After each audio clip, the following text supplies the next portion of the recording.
今年81岁的艺术家谢丽华老师，伊收藏艺术品50多档啊。伊讲收藏嘛是一款创作，即马伊要将一生的收藏70件、70多件艺术品，全拢捐予蔡水县文化基金会做拍卖，要来替纪念蔡水县100岁活动种资金。那个时候我不认识他，到现在还不认识他。就知道他是好画，我觉得相当不错的一幅画那也没看清楚，整个的感觉就是很好。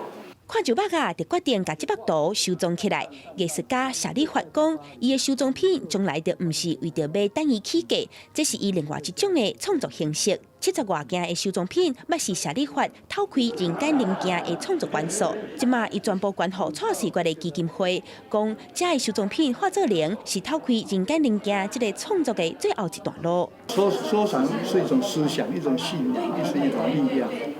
这是变成一个创作的一个过程。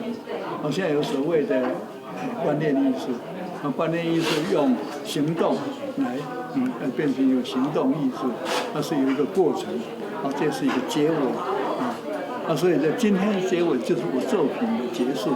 身为头一个描写台湾美术史的谢丽华，为师大美术系毕业了后，就去法国留学，然后住在美国，参与海外台湾独立运动，和同款捌去红立在海外乌名大台湾现代舞的头一人蔡水县做伙结冰。这届伊捐出收藏规4人的艺术品，赞助纪念蔡水县100岁的活动，望台湾精神会使继续传承。所以，阮真望未来阮这个基金会会当培养。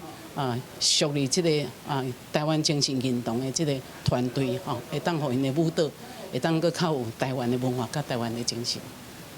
70多件的艺术品，包括朱明、洪水林，还有陈定波等人的作品，拍卖起跳的总价数超过950万块。